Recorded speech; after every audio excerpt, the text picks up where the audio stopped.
the Grey Hat Beard podcast. Hello and welcome to show 52, part 2 of Grey Hat Beard Princess, the modern workplace podcast where we talk about all things Microsoft 365. If you haven't listened to part 1, go back and listen. We kind of attack Microsoft quite a lot about a few things, but we cover a lot of the latest news around stuff and talked about tenant switching with Microsoft 365 apps. We talked about connected templates, even a little bit of ranting about renaming channels. So do go back and give that a listen. Lots of stuff within there. We're still joined here by Michael Roth, because in this part of the show, Michael's going to tell us all about Power Platform adoption and governance. Michael, it's easy, right? You just kind of use it and don't need to think about it. Microsoft does it for you, right? Yeah, pretty much. And I think you all had the same experience. The Power Platform is all about this hands-on mentality, right? Just go ahead and do it yourself. Do the stuff. It's easy. And we get told by Microsoft that if you can use excellent PowerPoint, then you can build flows and apps. So what's the difficulty in that? But you can just give it to like a 10,000 strong organization and let them have fun with it. Yeah. So it's all super easy and super simple stuff.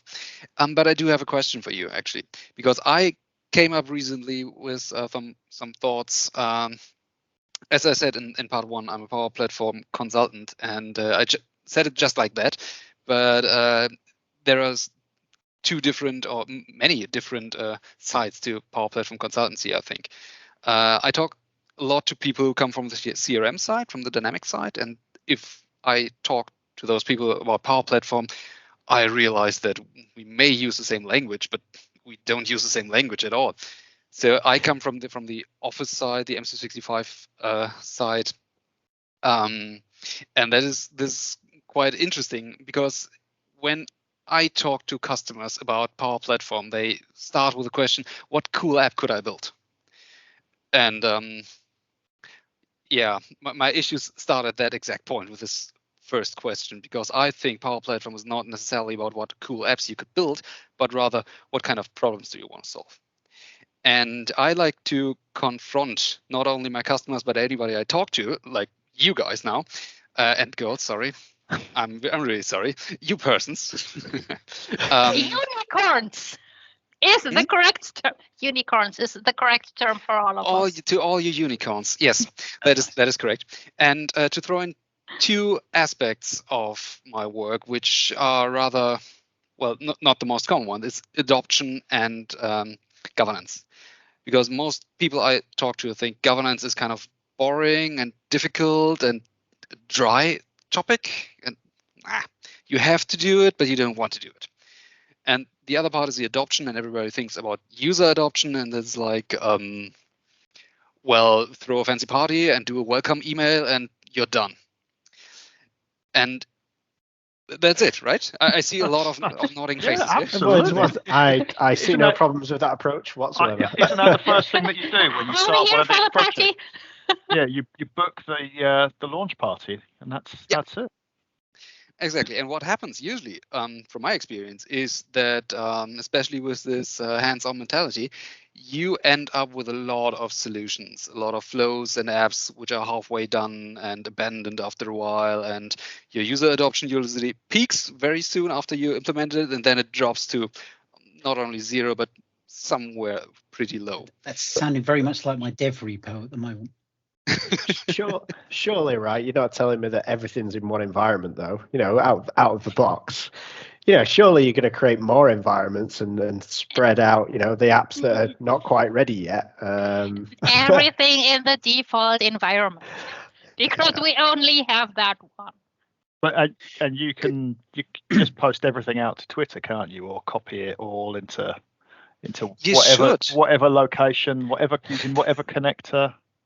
I mean, if you are one of the cool companies that use Power Platform already, you should brag about it and you should tweet it. Like, I think all the time. That's only fair. Every time a new flow is created. Yes, exactly. Every time a new flow is created in the default environment, set up a tweet. I think that would be nice. Perfect. So That's a lot of See, tweets. you're getting close to understand how I work. So could I ask, Michael, you've talked about, I can't remember, is it Al or Gary, you talked about having multiple environments. Some people listening might be using Power Platform, but be going, what do you mean environment? Is that a separate tenant? Do I log into different there? What's meant by an environment? Sorry to throw you onto the bus there. No, not at all. But it is an interesting question, and I think it's kind of sad that not so many people are asking these questions, because most of my customers don't, and they're like, "What environments? That's new to me." And I think most people who have a little bit of a developer experience or know their ways around software and how it's created know about different environments. Usually, if you talk to those people, you have something like a development environment, a testing environment, and a production environment. So three different environments which are separated from each other but under the same tenant. So that if you, let's say, play around in your developer environment and you would break things, that doesn't harm everything in the production environment. So it's a nice way to separate things from each other, and especially if you're starting out with something new like the Power Platform. For most of my customers and most people out there, Power Platform is rather new. Especially if you think about the citizen development aspect, you might want to have this. And not only environments, we were talking, Elle, you were mentioning, should we use a Twitter connector, for example? Something like data loss prevention policies would be nice as well. And we are knee deep into the governance part already. And I really like to quote my friend M. Darcy. She's working as a Power Platform pre-sales architect, and she always says you need to create something that is called a safe space for makers. And I really like that term. And that's where I usually start. If you create something like a safe space where people new to Power Platform and new to, let's say, automation or app building and flows at all, if they are new to that, they don't need to have like tiptoe around in fear of breaking something. And that really gives a good feeling to you. And on the other side, if you have people from the IT department who know their way around and they still don't know how to use Power Platform, what it can do and what it can't do, it helps them as well. It's a perfect opportunity to start things, and that helps you with your adoption concept. Because I like to say, imagine you have the Power Platform and nobody goes there. That's sad. And it's always interesting, isn't it, in terms of who you're trying to target with that adoption, because you'll always get, the magpies, the people who like the shiny new button. They're not afraid to click on it. Yeah. And they'll click on it, and they're just going to experiment. And so having that safe space where you know that you're comfortable with those people clicking on things and actually discovering that something will save them, an hour a day because they can make their lives easier. That's the opportunity that you want to give them so that you can start that adoption journey, isn't it? Yeah. And I think adoption journey is quite an interesting term, because quite often when I talk to a manager or a business decision maker, they hear adoption and they know that rings a bell. It's necessary for users. It costs money, but I was just about to say they're thinking that bill is money. Yeah. Yeah, it costs a lot, but does it bring any value? And I think the adoption part is rather unpopular, but so important. Especially with Power Platform, you have at least 3 different stakeholders. Like you have the potential maker from the user side, you have your IT department, like your admins and your developer, and you have the business decision maker. And in the end, the user who may have to work with our solutions. So there are a lot of people from different backgrounds involved, and suddenly they are all meshed together in one kind of working experience or maybe collaboration experience, and it's difficult to come up with. It's not easy, and it's always interesting having those conversations with people, though, isn't it? To go, well, actually, who are you speaking to in the first place? I've had conversations where IT will look at it and go, well, I remember what Access was like. I remember Excel macros. I remember all of those little areas that you'd get somebody who was really good at something, and those things would be created, and I'd never know anything about it. And I think that's part of the lessons around the environments, is to know where things are. Make sure they're in the right place. You have the opportunity to discover those solutions, right? Yep. And to maintain and monitor them. I mean, just turn off macros in your organization. The voice of a million screaming financial services people. So I call this the scream test. So if you do that, then all kinds of people will start yelling at you because it does not work anymore, and it's the most mission critical thing that they ever built, and only they, and this is usually just like one person sitting in the basement somewhere, can just like maintain this or just like know what this is about, and no one else does. So or even worse, they retired last month. Yeah. Yes. So this person is allowed to do everything in the company because they can't let them leave. And it's just like, and it's totally insane. And this is, of course, creating bottlenecks, and it's not compliant, and we're just like breaking and bending rules. So this is just like, but we're not looking into that because this happened just like all the time. And it's been like that forever. And no admin is just like looking at that because they feel like, yeah, I can't do anything about this because we don't have another tool than Excel for this super mission critical process on which the entire company relies. So how do we stop people doing that? So Michael, you've talked about, and Al, you've talked about having environments and having the kind of sandpits. But if you've got that sandpit, what's to stop that becoming the production version of the app? How do you stop that kind of thing, people doing the wrong behavior? Well, I think in the end, it's like you have to give your user, the possibility to do the right thing. And there we are again, the governance part. You need the structure and the environments to do the right thing, and then you need to tell them what's the right thing and what's the right behavior. Because if you have a group of makers who are new to the Power Platform, they don't know how to use it in the very first place, so you have to educate them. If you have, and I experienced that a lot, you have people from the IT department, a business decision maker and manager are like, yeah, those are IT guys, they know their way around, so no problem here. But most IT people I talk to, they are still rather new to the Power Platform as well, and both parties don't have a clue. So this is a crucial step on the... Or they really know the Power Platform and still really break it anyway. Oh, well, so I think everyone who built something, regardless in which system, needs to admit that they broke more than they built. Mm-hmm. Everyone, regardless of the system that you use. And if you can't admit this, so this is just like not honest to yourself. Al's breaking things. Al's looking upset now. There's no other way to learn, though, is there? No, there is no other way to learn. You need to break things. So of course, destruction is part of a creative process, and of course, we need to break things in order to learn. But I feel like, so if we do not guide people how they can do this, just like feel safe with that, this becomes a huge mess, of course. We were having some side chat about how governance is a bad thing and boring and things like that. But to me, if you can turn that adoption into the governance, talking to people, explaining why, trying to encourage people to do the right thing. I love, it's one of my favorite phrases, encouraging people to do the right thing, to kind of educate what the right thing is and then sort of explain why it's worthwhile doing that and getting people there. There's always going to be people who go, no, you need to put in the strong gateways. You need to stop people from doing this. You need to block this. You need to block that.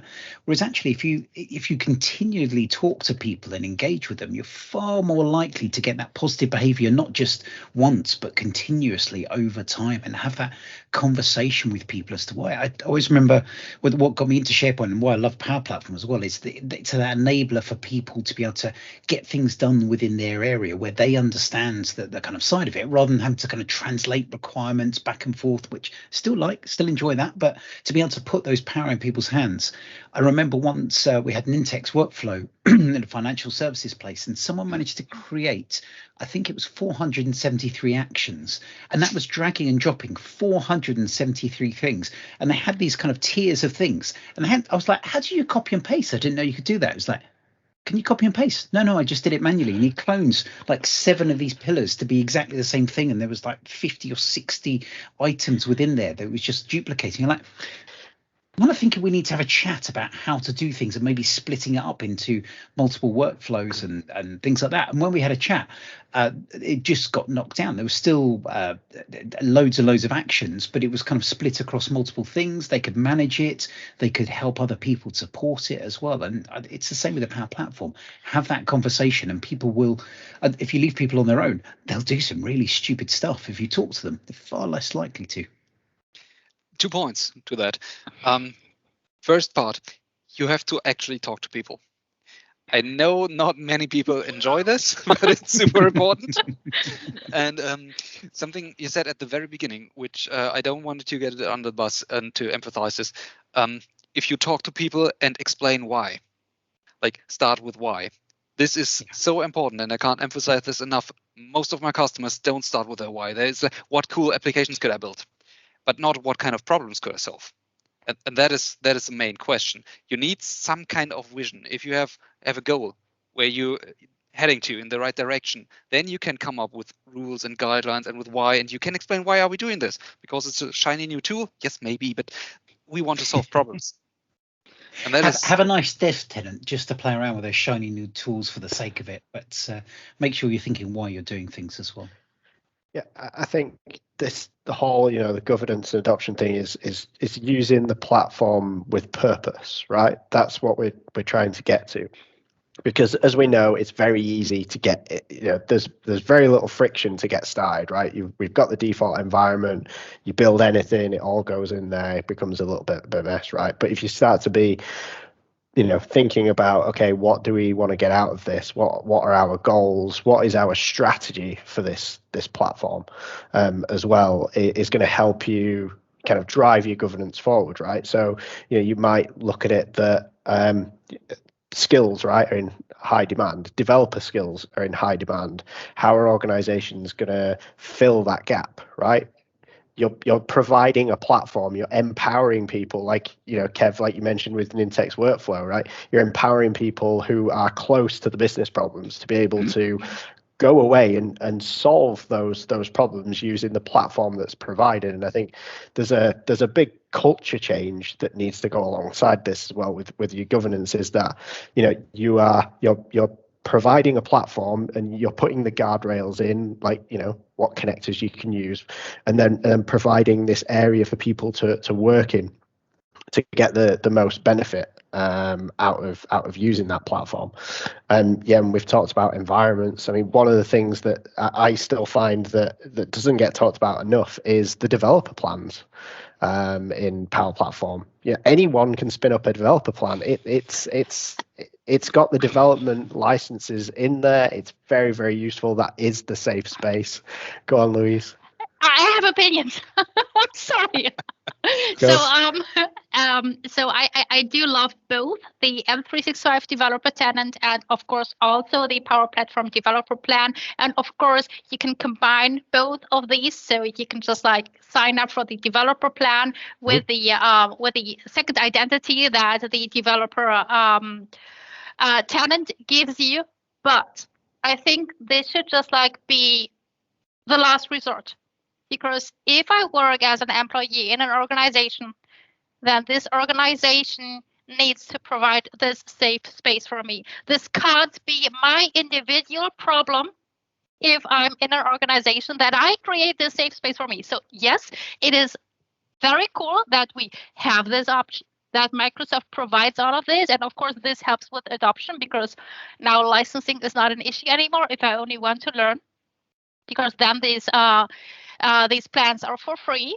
But it is not an individual problem. This is an organizational problem. And I think this is kind of ambiguous because, of course, yes, it helps with adoption. More people are likely to get into that. But still, it takes away the pressure from organization to care about their governance strategy and to care about environments and to care about making a plan on how to adopt and how to govern Power Platform. So I think we just like need to have this look as well and see so what if we just like educated organizations a little bit with that broader view, like, hey, you need to set stuff up because otherwise just like things will things will just like go wrong. And I feel like previously, or just like in this old mentality, admins were just like restricting everything and removing everything and just like just like shut everything down.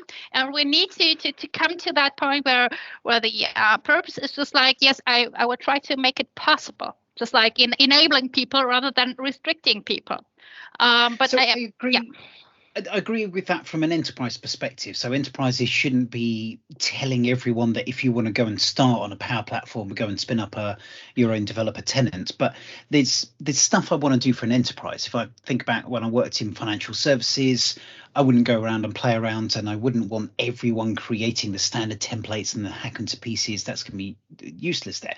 I want something that I'm going to fiddle around with in the evening while I'm watching TV, kind of spill up an app and things like that. That to me is the playtime, is the developer tenant. So if it's for me, something I can take away, use in different things, that's the dev tenant versus the kind of sandbox elsewhere. But this comes back to your target audience and your strategy for adoption to say who's going to use it for what purpose and what skills do they actually need. You know, I've come across teams that go, great, I've been sold the Kool-Aid from Microsoft. It's low code, no code. I don't need to know anything. I can just build something. Oh, but then they don't understand the SharePoint structure of where they're storing things and the difference between, a document library and a folder. And there's actually, you've got to be aware of your target audience. And, if you're going to be a developer sitting on your laptop at night in front of the TV and you're going to be playing, you're going to be of a different mindset than somebody who's sat there going, well, how do I make sure that if I receive an email from this person, I can actually create this document and notify the team that we've got something. They're really different starting points in terms of the level of information that they need in order to be productive and in order for them to make the most of it, because they're going to be trying to achieve different things. So it comes back to the outcomes that you're aiming for, both in terms of the team who are going to benefit from, a productivity hack that's going to make their world better, versus, we talked in the last episode about Michael's session around learning model-driven apps. That's the whole other end, where the dynamics folks come from this from a very different perspective. And, but when you show people what a model-driven app can do, people kind of go, oh, wow, that's amazing what you can do with that. But they need access, very absolutely, yes it is, Kevin. I'll just smile and nod at that. But you need to where you're starting from and where you want to get those people to as well. And I think that's the key thing, is different people are going to go on different journeys. That adoption is only going to be successful when you know where they're starting from and where you're trying to get them to. Yeah, there's an element there of in-your governance, right? Is defining almost new roles around that platform, right? So you've got someone who's happy building stuff in Excel, right? Who then will move into Power Platform and maybe Canvas app in Excel and start on that journey. It's your personas, isn't it? Yeah, exactly. But then you've got other people who are going to be kind of, more experienced. They're still not going to be IT, but they're going to be building more sophisticated, I'm going to call them apps, and then moving into like being a solution builder. And then you're starting, as you move into solution builder, then you're looking at more enterprise processes, ALM, which is suiting those areas. And then you bring in the professional operations people, developers, who are then able to maybe leverage the Power Platform for rapid delivery of some applications where they're wanting to use SQL and other technologies that we've been used to, but actually go, we could build a front end in Power Platform here, and that's a huge spectrum of skills and people that are going to be using that same platform in totally different ways, in totally different use cases. So I think that's another thing that I think as part of your governance is looking at that and looking at your organization kind of holistically and looking at the people, at least thinking about it, right? Because if you're thinking of it from that point of view, you can go from just kind of creating a mess to actually then, really driving forward some benefits and some good outcomes. And we had the exact same situation back then when Teams was introduced. My most experience with Teams is, okay, we tried it with the hands-on mentality, and now we have this rapid growth of groups and channels and teams, and how do I get the ghost back into the bottle, so to say? How do I catch up again? It's the same with a Power Platform. So, but just coming to think of it, so my point would be, and Gary, you summed it up perfectly, actually, put some thoughts into where you want to go and what you want to do with the platform. And now, Louise, as I heard from your session earlier, maybe I should write a blog about 10 things you should think about before introducing Power Platform. Well, that could be a really good one. Yeah, and I think I would love to read this. Yeah, I think there's a lot in that subject. I think one of the things that I've always found for as long as I've been working with Power Platform is the first question is who's actually using it. And it's until you open the hood and go, actually, can I see who's actually using it, who's created it, who's been brave enough to click on that button, to say, right, I'm going to automate something or create an app. Those are the people that are the real. They're going to be the evangelists. They're going to be the ones who can really benefit from any of the nurturing that you actually do to help them on that journey, because they've already kind of gone, oh, well, I'm not afraid to click that button. So the disruptors. The disruptors. There is a little life hack to find your early adopters. Just as Louise said earlier, just switch off macros. And everybody who screams like you and you, Power Platform. Yeah, you're the ones. You're the ones who have the pain. Yeah, you'll benefit the most. Yeah.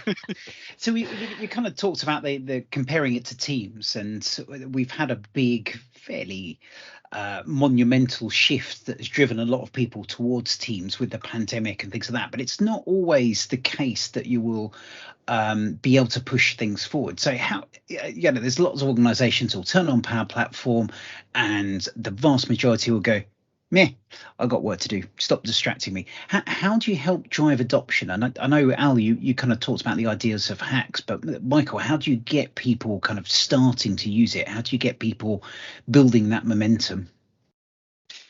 You get the classic answer. It depends. Swear jar. Okay, fair enough. But yeah, there are a lot of people out there who say, I don't have time to sharpen my axe because I'm busy chopping wood, right? But maybe on the other hand, that could be specifically for the German market is what I usually aim for the citizen developer, for those people who are interested in to come up with stuff and solutions. And I hear a lot of organizations and managers who say, I don't want unexperienced people to build solutions and to play around with my data. I don't want that. And so we switch it off entirely because IT department already said they don't have time for that because they have work to do.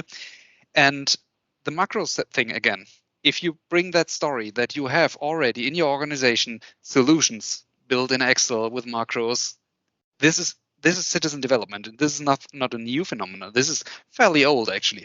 And when you point out then that you can't monitor those solutions, you can exactly. I don't want to say vintage, but this is classic, yeah.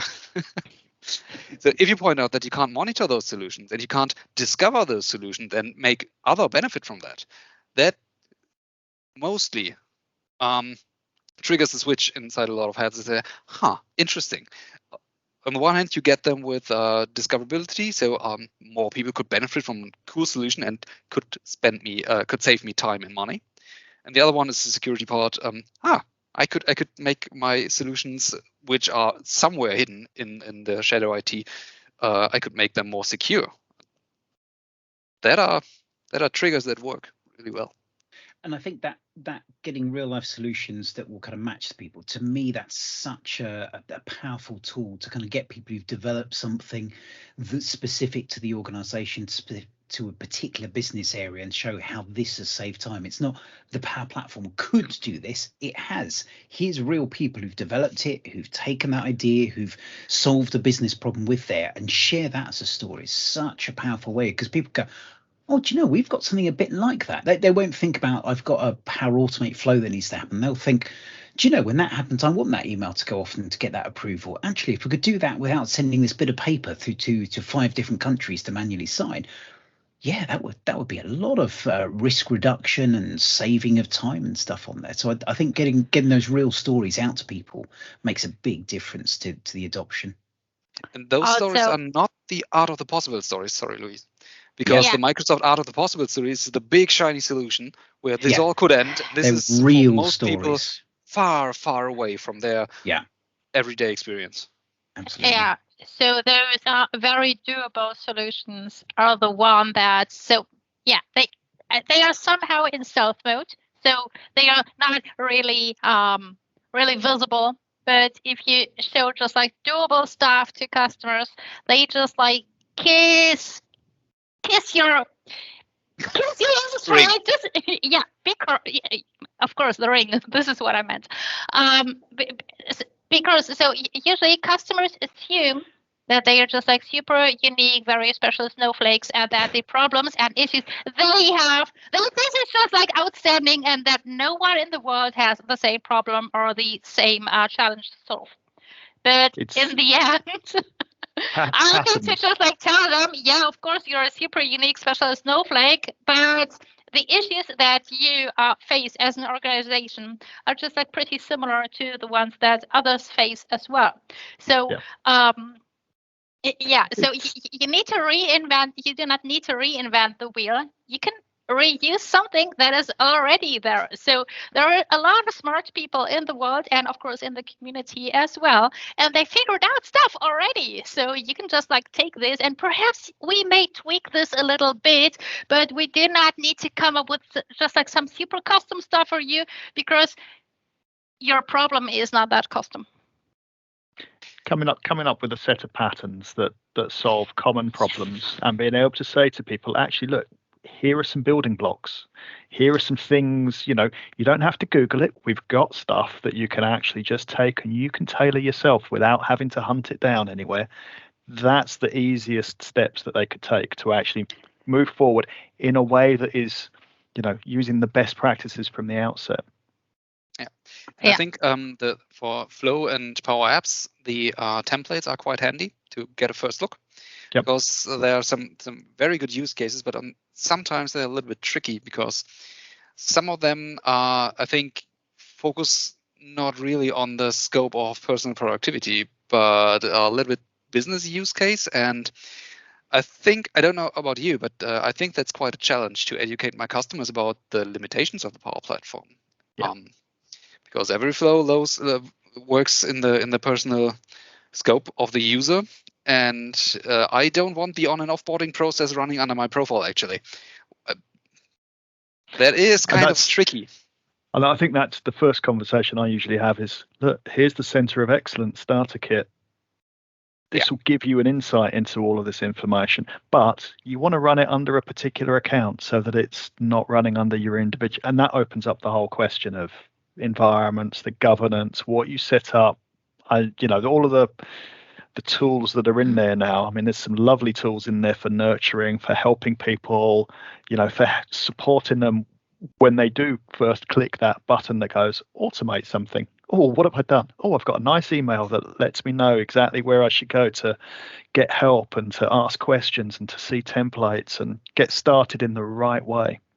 And can I just say, 35 minutes before we mentioned Centre of Excellence in a chat about adoption and governance, I was wondering when it was going to come up.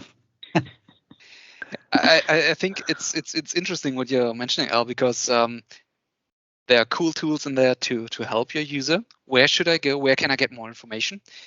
But if you set up the Centre of Excellence, you have to provide that information. And to provide that information, you have to give it some thoughts. Do I have some kind of community, a group or something like that? It does not everything for you, but it helps you develop the right patterns and ideas. It frames the questions that you need to think about up front, doesn't it? Yeah. And that's why I was thinking earlier about when I said about the culture change that's required to get the benefit, right? Is you can bring the tools, that's fine, and all the automations, but if you're working in exactly the same way, you're going to get the same outputs, right? And sometimes you really need to look at how you operate as a business and think maybe we need to change things up with this platform to get the best out of it. And that's Power Platform. Even development is going through this with DevOps and DevOps movement, right? It's all about change of cultures and a different way of working. So the tools are brilliant. COE that you've mentioned, there's ALM Accelerator as well, which is a new one again, but it still requires that different approach. Absolutely, and that you brought up culture is an interesting thing. I usually bring this thing quite early. Is when we're talking about Power Platform, I start to talk about the M365 maturity model. And it's sometimes confusing, but if I know where you are on your maturity level with M365, like if your users are emailing those Excel spreadsheets as an appendix back and forth, then you might not be in the right culture, right mindset to build on top of that with a Power Platform and automation, because it helps if you reached a certain level of maturity. So an holistic view is always kind of helpful, actually, too. Yeah, and where you're starting from, the inevitable challenge of, well, what licensing do you need will come in. That's always going to be one of those 37 questions. minutes and we get to licensing. That maturity question, is if you're not mature enough, then it's no point investing in the licensing that's going to bring you those premium connectors. Start by understanding the basics and building up until you actually have a demand and a need. We don't need those licenses. They're in the E3 license, right? We can do that. We just use SharePoint as a database, and here we go. Or even better, SharePoint as a what? The thing is, there is a lot of discussion around licensing because first, Microsoft makes it incredibly hard to understand licensing, regardless of which product group. So this is always just like, you need a PhD for that. You need to start really hard. But the second thing is, in Power Platform, I realized in this community, there is a lot of discussion. Wow, these licenses are so expensive. So why should I do that? And speaking from my own experience, I do not have any issues. Just like telling my customers, hey, if you want to build stuff that really works, you will need to use some connectors which are not standard connectors, because standard connectors are for your personal productivity, and there's just like not a lot of value in that if you really want to scale this. So at some point you will need to invest in licenses, and I have no issues with them agreeing on that, because if you want to have an app that really solves a problem, and that app is not worth just like $5 in a month for a user, then you should not build this app at all, regardless how long it takes to develop this. If you need a day to make this app, or I don't know, 2 hours to just like develop this, and it does not save you more than $5 or euros or pounds or whatever your currency is in a month, then please do not make this app, because it just keeps you busy, because you need to maintain this, you need to support this, you need to extend this. So it's just like causing more pain than it gives you benefit. And I feel like the seeded license, this is a gateway drug. Of course, it is nice that we have this integrate button in every SharePoint list and in every SharePoint library, so that we can just like run a flow or just like make this super basic app from a SharePoint list. So this is just like, this is the candy at the cache, It's just like it should drag you into that, and it's nice from a selling perspective. So I can appreciate that. I can recognize it and say, yeah, it's good move. But still, I think it's just like moving people into the wrong direction and into a perception that, and now we can just like do everything for free. And someone needs to tell them, and it's us consultants needing to tell them exactly this. And sometimes it's a little bit unthankful, because this marketing message is like, everyone can do everything for free. It's just like it is not matching reality, and we need to be a little bit more honest but it's a nice bonding experience with customers to rant about Microsoft. So if we didn't have licensing to talk about, what would we have to talk about? see, Well, actually, about 36 minutes. Life would be too easy, wouldn't it? Yeah. They can't take this away from us, Just be thankful we don't work as Oracle consultants. That's the important thing. So that's always a fun licensing conversation. Michael, any words that you want to try and wrap things up at all? think before you act. I don't know, but I think ask why on that. Yeah, I think we talked a lot about this. You should give the whole idea some thoughts. Why you do this? What's your purpose? What's your direction? And this can give you a really good head start on the whole idea, and start governance early. That purpose and direction, it is a long-term thing. Thinking about years. Because you're going to continue developing those skills. So, and I think that's where a lot of clients kind of think, well, what do we need to do to switch it on? Not what is the outcome we want to achieve in 18 months, in 2 years? What are the benefits that we actually want to realize? Absolutely. To get your long-term purpose and keep aligned to that, I think it's absolutely true. Well, thank you very much, Michael, for joining us today to talk about adoption and governance in the Power Platform. And what I love is a lot of things you talked about. You talked about using the maturity model for Microsoft 365. A lot of things we talked about today could be used across Microsoft 365 as well. That sort of same kind of ethos. And you could probably use it as Dynamics as well if you're going that way. But no, don't do that. Stick with Microsoft 365. It's far better. Just halving our audience right there.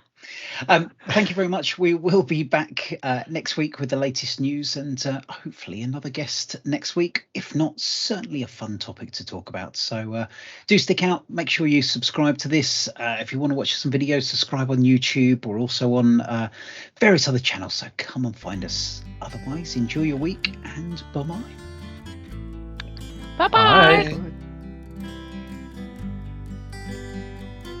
Thanks for listening to Grey Hat Beard Podcast.